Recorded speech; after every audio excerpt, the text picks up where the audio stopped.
За үзэгчтэй TV5 телевиз улсын 3 дугаар төв эмнэлгээс бэлтгэн өргөж байгаа цуврал дугаарынхаа нэгийг бас яг зүрх судасны мэдцлийн тасгаас өргөлжлүүлэн үзэгч нанд хүргэж байна. За зүрх судасны мэдцлийн тасаг бол мэдээж Монгол улсын төрийн шагналт агаах ухааны доктор профессор Бундангийн нэрэмжит ийм тасаг байгаа. За энэ тасгийн онцлог гэх юм бол мэдээж одоо маш онцлогтой юу вэ гэвэл энд насан турш хүмүүсээс гадна одоо нөгөө хүүхдийн одоо зүрхний төрөлхийн гажгийн хагалгааг бас яг энэ тасаг одоо гардаж хийдгээ гэсэн. Энд бол жилдээ 1000 гаруй зүрх судасны одоо хагалгаа ордог юм байна. Энэний бас одоо боггоо хувийг бол одоо нөгөө хүүхдийн зүрхний төрөлхийн гажгийн хагалгаа эзэлдэг гэсэн. Тэгэхээр өнөөдөр яг энэ тасгийн үйл ажиллагаатай бас танилцъя.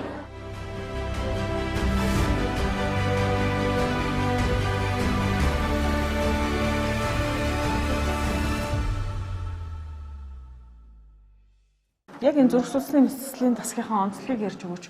Энд чинь нэг хэдийн ингээ эмнэлгийн өөрөө насан турш хүмүүсийн эмнэлэг байгаа ч гэсэндээ нөгөө хүүхдийн нөгөө зүрхний төрөлхийн гажиг интеграшн зөвхөн танахаас танаа дээр л хийгддэг шүү дээ. Тэгэхээр энэ онцлог даваа талаасаа бас үзэгчдэд танилцуулж өгөөч тийм. Манайд болохоор 0-аас 1 сартаагаас 2 сартай хүүхдүүдээс эхлээл зүрхний мэдцэл хийгддэг. Тэрүүгээр онцлог бага няраа насны хүүхдүүд болохоор илүү онцлог асаргаа суулгаа сэтгэл зүй дээр нь маш их анхаарч ажиллах хэрэгтэй байдаг.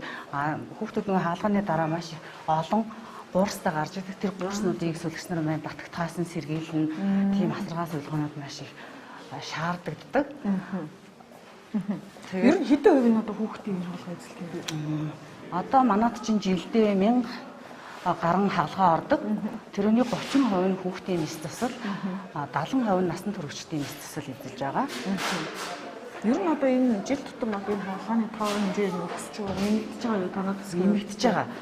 Хаалгааны тоо төрөл олширсныхаа хэрээр бид нарын тусламж үйлчилгээний цар хүрээ нэмэгдэж байгаа. Сувлагч нарын маань ч гэсэн ур чадвар маш их шаарддаг. Тэрийгээ дагаа сувлагч нар маань улам ур чадвартай чадварууд нэмэгдэж байдаг. Явж байгаа юм тийм. Одоо ингээд энэ тасагч хичнээн одоо талаад одоо хичнээн хүн одоо хүлээн авч чадсан. Манайх одоо 40 ортой. 40 орноос 5 нь болохоор эрчим хэмжээний мэс ихэндээ байдаг. Эндээ 35 ортой. Мэдцлийн өмнөх болон дараах хүмүүсийн тасагтаа аваад мэдцлийн дараах 5 орон дээрээ болохоор эрчим хэмжлэгийнхаа хүмүүсийг аваад биеийн байдлын докторчод ирэхээр тасаг руугаа эрчимтийнхаа тасагтаа бас эрчимтэй 2 өрөөтэй эндээ хүмүүсээ аваад ингээд асаргаа суулгаа суулгаан тусламж үйлчлэгээ зүйлээ явдаг. Одоо танаач тэгээ зөвхөн энэ нөгөө хөтөн эмчлүүлэх тасгаас гадна мэдцлийн хэсэг энэ төр хийгээд хэсэгтэй юм шиг тийм. Мэдцлийн хэсэг, мэдцлийн дараах схемийн хэсэг, тасаг ингээ 3 хэсгээс бүрддэг тасаг байгаа. Жилдээ 1000 гарan гэдэг чинь бас их байна тийм. Их таа. Яг миний хувьд бол улсын 3 дахь өмгийн зүрхний мэдцлийн салбарт одоо нийт 12 13 дахь жилдээ ажиллаж байна. Тэгээд тухайн тасаг маань өөрөө улсын хэмжээнд бол тусламж үйлчилгээ үзүүлдэг төрөлсөн одоо мэргэжлийн том төвүүдийн нэг. За манай тасаг бол анх 1969 онд байгуулсан одоо нийтээ 60 гаруй жилийн одоо юм түүхтэй. Жилдээ манайх бол ер нь амбулатороор болон тасгаар бол 1700 1800 орчим одоо иргэнд тусламж үйлчилгээ үзүүлдэг. За мэдцлийн тоо бол манайх нэг жилд орж байгаа мэдцэс бол 1500 орчим мэдцэс. Үүний 350-аас 400 орчим мэдцэслийн зүрхний нээлттэй мэдцэл гэдэг илүү онцлог. Тэгэхээр зүрхний нээлттэй мэдцэл маань өөрөө нийт мэдцлийнхаа дотор орж байгаа учраас энэ нээлттэй мэдцлийн дотор хүүхдийн за насан туршидын мэс засал, за тэгээ гол судас болоод бусад хавсарсан хүнд гажиг гэд хэд хэдэн төрлөөр ангилдаг. За улсын хэмжээнд болохоор нэг 10 бол 18 төрлийн мэслийн тусламж үйлчилгээг үзүүлдэг. Ийм том тасаг байгаа гэсэн. Хүн амын эмч мэргэжлүүдийн гэх юм бол манайх нийтээ 13-аас 14 одоо зөвлөх хэмжтэйгээ эмч мэргэжлэнтэй, дээрээс нь 24-өөс 25 сувилагч мэргэжлэлтэн тусгай мэргэжлэнүүтэй ингээд бүтэн баг болж ажилладаг. Нэлээд томоохон ийм албан одоо улсын хэмжээнд тусламж үйлчилдэг том албал гэсэн үг юм бол. За тэгээд дээрээс нь жоохон дэлгэрэнгүй ярих юм бол ялангуяа хүүхдийн тусламж үйлчилгээнд дээр бид нар хүүхдийн хавсарсан хүнд гажиг гэдэг одоо бидний нөгөө сайн мэддэг тосгоор хоорондын тасалжийн цорхоо ховдол хоорондын гэдэг юм уу. За дээрээс нь хөх гажиг гэж яригдаад гурвалсан болон дөрвөлсөн гажиг гэдэг. Эдгээр төр бол нэлээд улсын хэмжээнд гэдэг юм уу тусламж үйлчилгээг түлхүү үзүүлдэг ийм тасаг байгаад байгаа. За тасаг маань дотроо өөрөө төрөлхийн гажиг буюу хүүхдийн мэсэл хийдэг нэг том баг. За эргээд насан туршидын буюу гол судасны болоод хавхлын мэс засал, за тэтгэн судасны мэс засал, за захын судасны мэсэл гэдэг ингээд тус том багуудын одоо хамтын ажиллагаа гэдэг юм илүү одоо ийм бүтцийн хувьд л зохион байгуулалтад ажиллаж байгаа. Энэ нь болохоор бусад улсын 3 дахь төвийн эмнэлгийн зүрхний бусад тасгууд, зүрхний шигдээсийн тасаг, за дээрэс нь харуулт болоод, за дээрэс нь одоо энэ хавхлын баг гэдэг юм ингээд тусдаа ажиллаж байгаа болохоор бусад тасгуудтай хамтын ажиллагаа нь илүү одоо сайн байгаа гэсэн. Энэ ч удаараа манайх одоо сая сүүлийн 3 жил гаруй хугацаанд бол ялангуяа төрөлхийн газрын эмчилгээг одоо илүү өргөжүүлэх, за дээрээс нэг төвлөлийг сааруулах гэдэг утгаараа их хүүхдийн эрүүл мэндийн үндэсний төвтэй бас хамтарсан одоо сургалтууд болоод дадлага бусад юмнууд бол хийгдээд явж байгаа. Ер нь манайх зүрх судасны үндэсний төвгээ томоохон байгууллагын дор байдаг учраас энэ нөгөө зүрх судасны үндэсний төвийн үйл ажиллагаа улсын 3 дугаар төвийн эмнэлгийн одоо захиргаа удирдлагын зүгээс бол бид нар маань нэгдсэн нэг том системтэй эргээд нөгөө төвлөрлийг сааруулах зорилгоор тухайн тусламж үйлчлэгийг Европын нэг Люксембургийн үндэсний том одоо Люксембургийн засгийн газрын дэмжлэгээ том төсөл явж байгаа. Манай хэлнээр 7 гэдэг. Энэ төслийн хүрээнд бас яг энэ одоо төвлөрлийг сааруулах үйл ажиллагаа маань илүү эрчимтэй явж байгаа. Тэр ч утгаараа одоо дөрөв бидний яригадаад байгаа нөгөө агсан төвчний буюу одоо нэлийн төвхтэй хүн хэлбэрийн мэдлүүдийг бол хийгдээр явж байгаа илүү онцлог байгаа. Тэгээд энэ маань эргээд их хүүхдийн эрүүл мэндийн үндэсний төв дээр бас цаашдаа хийх боломжийг бүрдүүлэх зорилгоор одоогоор бол дадлага сургалт гэдэг юм уу дээрээс нь босод бэлтгэр ажлууд нь хийгдээр явж байгаа. За энэ өрөөг нөгөө манай гадаадд суралцаад ирсэн сувилагч нар маань нийлээд тэгээ энэ өрөө ингээд орчин үеийн сүүлийн үеийн технологиор ингээд тоноглогдсон бүх ээж бүрийн ингээд засвар хийгээд ингээд энийгээ шинжилээд ингээд мэс заслын дараах эрчим тэмчилгээний өрөө. Энэ тийм. Манайх чинь дээр эрчим тэмчилгээний өрөөтэй гэсэн чинь эрчим тэмчилгээний өрөөндөө хүмүүс маань биеийн байдлыг докторжоод ирэнгүүт тасаг руугаа ингээд буудаг. Дараагийнхаа аглагыг бас нөгөө авахын тулд ингээд хүмүүсээ доош нь тасаг руугаа шилжүүлдэг. Тэгээд энэ биеийн байдлаа докторжоод ирсэн хүмүүс маань энд ингээд энэ одоо эрчим тэмчилгээний өрөө гэсэн монитортой, хүчил төрөгчтэй ингээд бүх юм ингээд сүүлийн үеийн байдлаар ингээд. Энэ бол одоо та бүгд үйл ажиллагаанд бас их нэмэр болж байгаа биз? Тэгээ маш их нэмэртэй. Одоо манайд чинь болохоор сүүлийн ийм гоё өрөө байгаагүй. Энэ маань ингээд мониторууд энэ төр холбоод ингээд сүүлийн ийм байдлаар тогтчулсан байгаа бид. Танаас нэг мэдслийнхаа туслан үйлчлэгээ үзүүлэхээс гадна таны хэлсэн сургалт тийм улсын хэмжээнд бас нөгөө мэрэгчлэнүүдээ чадахжуулах юмыг бас хийгээд авах юм хийж байгаа. Яг үнэн. Энэ дээр бол яг нөгөө 4 миний дурдаад байгаа төрөлцсөн мэрэгжлийн гэдэг утгаараа ялангуяа зүрх болоод судасны мэрэгжлийн чиглэлээр орон нутагт бид нэр төвлөлийг сааруулах зорилгоор сүүлийн одоо 2 жилийн хугацаанд бол дандаа 3 сарын давтамжтайгаар орон нутгийн явуулна аймгийн эмч нарыг манай дээр 3 сарын юм сургалтууд зохион байгуулж байгаа. Энүүгээр бас ил ач холбогдолтой. 3 сарын гэдэг маань тодорхой хугацаанд одоо онлайн болон дадлага сургалтууд дээрээс нь эргээд орон нутгад очиод ажлын байрны сургалт гэдэг байна. Энэ ил ач холбогдолтой. Тухайн одоо сурсан мэдсэн одоо тусламж үйлчлэгийг орон нутгад нэвтрүүлэх. Эргээд энийгээ дагаад одоо нэг төвлөрөлийг сааруулах гэдэг үйл явц нь илүү бодиттой болж байгаа юм байна. Одоо нэг зүрх судасны өвчин дээр чинь нөгөө шинэ арга технологи нэвтрүүлж байгаа гэхээр танаа энэ зүрх судасны тасагч илүү их манлайлж байгаад харагдаад байдаг л да. Тийм биз дээ. Бага тийм бод нэлээ. Саяхан нөгөө эрүүл мэндийн яамнаас бас гадагшаа явах болсгол гэдэг юм уу эрүүл мэндийн одоо тусламж үйлчлэгэн дээр ялангуяа нөгөө Монгол улсад дэмжлэгдэх боломжгүй өвчтнүүдийн жагсаалт гэж байгаа. Тэн дээр бол яг үнэ. Тэр өвчтний жагсаалт бол манай дээр 2 том төсөл нь явж байгаа. Нэг нь мэдрэлийн мэдлэгийн чиглэлээр техник үний байралтай хавдар хавах мэсслийг сая Турк улстай тодорхой мэргэжлүүд маань сураад ирсэн. Эргээд энэ чиглэлийн тусламж үйлчлэгээ эхэлж гисэн явж байгаа. Нөгөө талаар манай зүрхний мэслийн тасаг дээр болохоор гол судасны хүнд хэлбэрийн хуулбар, за гол судасны хүнд хэлбэрийн хуулбар дагсан хүндрэлийг эх орондоо эмчлэх гэдэг юм. Яг энэ чиглэл дээр бас Бүгд хамт Солонгос улсын Янсэг сургуулийн эмнэлэгтэй хамтарсан юм том төсөл хэрэгжээд яг оны өмнө энэ төсөл маань өөрөөхөд амжилттай хэрэгжээд эргээд он гарангаа бид яг энэ чиглэлээр бол нэлээд хэдэн төрлийн мэдлүүд хийгдээд нэгсэндээ тухайн одоо хэрэгжүүлсэн төсөл маань амжилттай хэрэгжээд үргэлжлээд явж байгаа. Ялангуяа энэ төрлийн тусламж үйлчлэгийг болохоор их орондоо нэвтрүүлэх гэхээс илүү нутагшуулах гэдэг нь бол илүү амжилттай явж байгаа. Тийм. Одоо нэг зүрх судасны мэдлэлд орох шаардлагатай хүмүүс гэл хүлээгдэж өндөр гэдэг. Танай засгийн хувьд ер нь хүмүүсийг хүлээгдэл нь хэрэг гэдэг юм. Хүлээгдэл бол нэлээд байгаад байгаа ер нь. Ялангуяа сүүлийн жил гаруй хугацаа 2 жилийн хугацаанд ингээд аваад үзэхээр нэг талаасаа улсын хэмжээнд мань онцлогоо гэдэг юм уу тусламж үйлчлэгийн хүртээн хэмжээ сайжирч байгаатай холбоотойгоор өмнөх одоо жилүүдэд харьцуулахад нэлээд онцлогооны хувьд бол сайжраад хүмүүс маань нэлээд ирж байгаа гэсэн. Энэ талаараа амлалтын хүлээгдэл бол ойролцоогоо 2-оос 3 хоногийн хүлээгдэл байгаад байна. Нөгөө талаараа түрүү миний дурдсан нэг багийн үйл ажиллагаа гэдэг байгаа. Ялангуяа зүрхний дотрын эмчнэр болоод за манай дээр байгаа одоо мэслийн эмчнэр гэдэг юм хамтын ажиллагааны өрөөнд эдгээр байна. Тухайн очр хүлээгдлээс одоо бууруулах зорилгоор нэлийн одоо мэслийн өмнөх бэлтгэлийг сайн хангах. За дээрээс нь тухайн эмчлүүлэгчийн хүлээгдлийг бууруулах зорилгоор хуурт одоо юу гэдэг үйлчлэгүүд зохион байгуулж байгаа. Энийгээрээ болохоор нөгөө хүмүүсийн хүлээгдэл нэг тасаа багасах. Дээрээс нь мэслийг бол яг тодорхой хуурийн дагуу ингээд сар гэдэг юм уу тодорхой 7-14 хоногор төдөлчхөөр эмчлүүлэгч талдаа сэтгэл зүйн хувьд юу одоо юу гэдэг дарамт багтай хоёрдугаар бэлтгэл хугацаа гэж байгаа учраас илүү боломжтой болсон. Хуучин бол одоо юу гэдэг энгийнээр ярих юм бол амбалтаар түглээгдэн тэгээ хизэн мэддэхгүй очир сар байна 2 сар хэрэг аягүй төвхтэй байдаг. Тэр бол нэлийн боломжтой буюу цэгцлээд явж байгаа юм асуудал байна.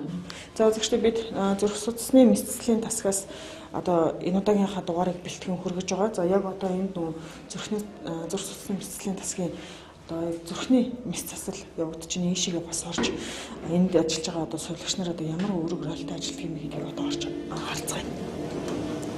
Сайн байна уу? За энд болохоор миксом авах хагалгаа явагдаж байна. Тэгээд жоохон хүндрээд материал хавхлаг болон 3 автцтай хавхлагыг засаж байна. Одоо энэ хагалгааны хувьд одоо хэдчнээ удаан хугацаанд хүрчихэж байгаа хэдэн цаг болж байгаа? Ер нь бол хүндрэлээс хамаардаг янз бүр байдаг л та. Ер нь бол хөвчлэн 6-аас 8 цаг болдог хагалгаа байдаг. Тэрнээс ч өмнө ер нь бол хүндрэлээс л хамаарна. Та одоо яг одоо мэсцлийн сувилагчаар хэддэг жилдээ ажиллаж Одоо би 2 дахь жилдээ ажиллаж байгаа. Тэгээд ер нь бол хүүхдийн хагалгаанд одоо энэ жилээс орж эхэлж байгаа. Тийм.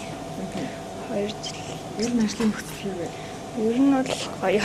Ингээд нэг тухайн үнэ эдгээгээд дэмжлүүлээд ингээд мэс засал амжилттай явж байгаа болохоор амар гоё санагддаг.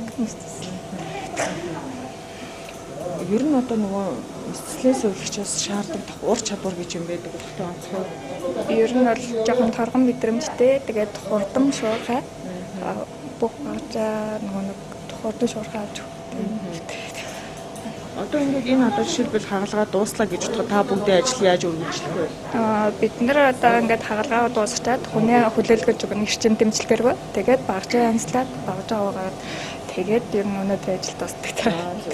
За үзэгчдээ бид энэ нэвтрүүлгийн усан 3 дугаар төвөмлөгийн зүрх судасны мэсцлийн тасгаас үзэгч та бүхэнд бас хүргэж байгаа. Зүрхний мэсцлийн тасгийнх нь одоо эмч мэрэгчлэнүүд өдөртөө ямар процессор юу хийдэг вэ гэдгийг үзэгч та бүхэн танилцуулж байгаа. За яг одоо үзэгч та бүхнийг хагалгааны дараах одоо нөгөө сэрэх өрөө эрчимт одоо эмчилгээний энэ одоо өрөөнд орж ирээд байна. За энд бол одоо ингээд нөгөө хагалгаанд орсон хүмүүс эндээ хянагдаад за биеийн байдал одоо сайжрал одоо эндээ хянагдаад сайжирсан хүмүүсээ тасаг руу шилжүүлдэг гэсэн юм. Би улсын 3 дугаар төвийн эмнэлгийн зүрх судасны мэсцлийн тасгийн эрчим тэмчилгээний сувилагч намайг Угтах Баяр гэдэг. За та бүгдийн одоо энд хийгдэж байгаа ажлын онцлог юу вэ? Ямар ажил хийдэг вэ? Тэ яг одоо юу хийдэг вэ? Ямар процессор өргөжлөдөг вэ гэдгийг танилцуулж өгөөч. Энэ болохоор нөгөө зүрх судасны мэсцлийн дараах эрчим тэмчилгээний өрөө бид нар болохоор ингээ хагалгаанд орсноос хойш нийт 72 цаг энд бол ингээ хянагдаж байдаг. 72 цагийн хугацаанд бид нэр болохоор эмчлүүлэгчдийнхаа одоо шинэ одоо цэжний үндээс гарах гуусны шингэн болон цус плазмын хянам. За мөн одоо шийсний гарц болон биеийн байдал эмчийн залтаар хийгдэж байгаа бүх юм тариа хийгдгээс гадна нэмээд бид нэр өөрсдөө асаргаа сувилгаагаа хийдэг. Одоо хагалгааны дараах жишээ нь одоо өнөөдөр энэ хагалгааны дараах 4 цагийн байдалтай байгаа хүүхэд байна. Зүрхний цэжний үндийн мэсцэлд орсон. Ховдлох орондын таславчийн цорхон хагалгаанд орсон хүүхэд байна. Тэгээ одоо эндээс ингээд харах юм бол биднэрт бол хүүхдийн эм тариа гэдэг бол одоо ингээд маш бага тунгаар ингээд хийгддэг. 2 ингээд дэмжлэгтэй гарч ирсэн байна. Одоо миллероны буюу зүрх дэмжих тариаг нь одоо ингээд цагт 2 мл цагаар явж байна. Энэ эм тариа бол маш чухал. Одоо ингээд 1 мг эм тарианы үнс нь одоо энэ хүүхдэд ингээд биеийн байдалд маш их ингэж нөлөөлж идэг. Тэгэхээр эм тариа гарах юм бол ерөөсөө хаяанд байж байгаа. Тийм. Ерөнхийдөө бол энэ ялангуяа хүүхд төр бүх юм нь одоо ингээд шээсэн хүртэл ингээд байнгын цаг болгоо ингээд шээсийг нь хяндаг. Одоо шээсний гарцыг одоо энэ чинээс харах юм бол одоо ингээд цаг тутамд ингээд шээсийн хэдэн миллиграмаар гарч ийн гэдгийг одоо ингээд бичиж тэмдэглэдэг. Одоо бүр нэг бүрчлэн хамраар өгж байгаа одоо хүчил төрөгчийн хэмжээ, амаар орж байгаа шингэн, гуурсаар гарч байгаа шингэн. Одоо энэ дэр харах юм бол аюу хөөрхөн манай хүүхдүүд бол ингээд цэжний үндийн ийм бүрхэн жижигхэн гуурстай ингээд гарч ирдэг. Гернажийн гурс гэсэн үг. Томчууд дээр харах юм бол одоо ингээд том ингээд бобро буюу ингээд цэжний үндийн 2 гурстай. Хүүхдэд ороод бид нэр ингээд шүнжэнгөө энийг ингээд шувтарч одоо бөглөр хэрсэлснээс тампонад үсгээс ингээд сэргийлж ингээд шувтарч арчилдаг. Энэ хүүхдийн хагалгааны дараах оройны асаргаа, сувилгаа болон бүтэн биеийн угаалгын сувилагчд бид нэр өөрсдөө гардан хийдэг. Бидний энэ хүүхдийн ээж ч болдог, эгч ч болдог гэсэн үг тийм. Одоо ингээд энэ хүүхд ч юм бол ингээд сахиур энэ төр байхгүй яг л цэвэр та хэдийн гарчлаа байгаа юм биш үү? Тийм сахиур байхгүй яг 72 цагийн хугацаанд бол яг бидний гар дээр бид нэр хооллно, бид нэр шээлгэж баалгана, бид нэр бүүвэлж унтуулна гэд ингээд бид нэр ингээд ээж нь болж эгч нь болж байдгаа л гэсэн үг тийм. Та ажлаараа бас нэлээд бахархдаг байна. Би бахархдаг. Би улсын 3 дугаар төвөмлийн яг эрчим тэмцлэгээний тасагт ажилд орохдоо бүр үнэхээр их баярлсан. Тэгээ ялангуяа ингээд нөгөө зүрхний том хагалгааг зөвхөн Монголдо хийж чадж байгаа гэдгээрээ бүр тэгээ тэр нь бүр ингээ миний ажлын хамгийн том бахархал ордог. Тэгээ энэ хүүхэн жижигхэн хүүхдүүдийн чинь яг зүрхний ингээ хагалгаанд орсны дараа эдгээд ээж аав дээр нь 72 цагийн дараа буулгаж өгөх мэдрэмж бол үнэхээр гоё байдаг. Би бүр ингээд энэ хүүхдийн амь насыг аварчлаа, эдгээд чадлаа, бид нэр ингээд чадчихлаа гэдэг тэрүүр ингээ амар их бахархдаг тийм. Мэдслийн одоо яг энэ одоо сувилагч нарын хувьд эмч нартайгаа ингэж нөгөө яг нэг одоо цул болж хамтарч ажиллах нь маш чухал юм шиг байна тийм. Одоо ингээ угаасаа ингээ цаг тутамд ингээ эмчнэр маань байнга орж ирээд эм тариа хүүхдийн биеийн байдал гэдэг ингээ бүх юм дээр ингээ хамтарч ажилладаг. Нэг юм нь болохоо байгуулангууд ингээ шинжилгээнээс нь харж байгаа дахиад эм тариаг нь өөрчилдөг ч юм уу те. Бүх зүйл дээр ингээ эмчтэй ингээ байнга хамтарч уцаар ярьж эмчтэй ингээ эмч байнга орж ирж ингээ хяналттай л юу н ажилладаг. Одоо энэ хүүхдүүд эрүүл сар болсон. Одоо мэдээж хагалгаанд орсон эрүүл сар болсон. Энэний амжилттай. Үүнээс дараах одоо хагалгааны дараах 72 цагийн асаргаа сувилгаа бол хамгийн чухал. Энэ хугацаанд л хүүхдийн одоо биеийн байдлыг сайжруулж чадах юм бол одоо энэ хүүхд доошоо идгээд тэгээд тасаг руу шилжнэ гэсэн үг. Тэгээ ээж аавынхаа гадар эрүүл сар бол болоод очно гэсэн үг. Одоо бол энэ хүн маань нөгөө нэг зүрхний нийлт хагалгаанд хаалганд орсон хүн байна. Одоогоор хагалгааны дараах байдалтай байна. Хамгийн гол зүйл нь гэх юм бол хаалганы дараа манай хүмүүс нөгөө нэг цээжийн самбартай гарч ирдэг. За тэгээд энэ халангуудаа зэрэг нөгөө нэг бид нар нөгөө нэг цээжний самбар дээр нь хэр их тухайн хүнээс хэр их шингэн гарч ийн, их гарч ийн, бага гарч ийн. За тэгээ энийг нь бас ингээд нөгөө нэг ажигладаг. За тэгээд хамгийн гол зүйл нь гэвэл тухайн хүний нөгөө нэг цэвэрлэгч өөрийн бодлороо үнэлээд тэгээ нөгөө нэг унах хэрэгслээ сэргийлэх гээд манайх танин тодруулах тэмдэг хэлгээ хийдэг.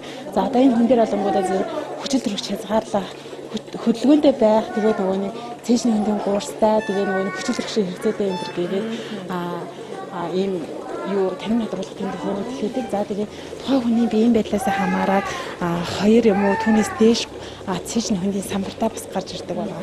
За тэрүүгээрээ бас онцлог байдаг. За тэгээд хамгийн гол зүйл нь гэх юм бол асаргаа сувилгаа байдаг. Бид нар нөгөө нэг хаалганы дараах асаргаа сувилгааг бүтэн бие угаалга. За тэгээд хэсэгчлсэн угаалга гээд төрөл бүр угаалга хийдэг. За үзэгчдээ TV5 телевиз даваагаас баасан гараг хүртэл улсын 3 дугаар төвөмлийн онцлог одоо 5 тасгийг цувралаар хүргэлээ. За өнөөдөр бид бол улсын 3 дугаар төвөмлийн зүрх судасны мэдцэлийн тасгийг бас танилцууллаа. За улсын 3 дугаар төвөмлийн зүрх судасны мэдцэлийн тасаг гэдэг бол одоо насан туршид одоо эмчилгээ үйлчилгээ үзүүлэхээс гадна хүүхдүүдэд одоо төрөлхийн одоо зүрхний гажигтай юм хүүхдүүдэд мэдцэлийн тусламж үзүүлдэг гэдгээр онцлог юм байна. Мэдээж одоо энэ дээр ажиллаж байгаа эмч мөрөгчлөнүүдийн хувьд ч гэсэндээ нарийн ур чадвар шаарддаг ийм одоо тасаг байдаг юм байна. Үзэгчтэй ингээд үзэгч та бүхэн тэгээ нэвтрүүлгийн турш одоо та бүхэн манай телевизтэй хамт байж нэвтрүүлгийн маань одоо тухлан сууж үзсэн та бүхэнд баярлалаа.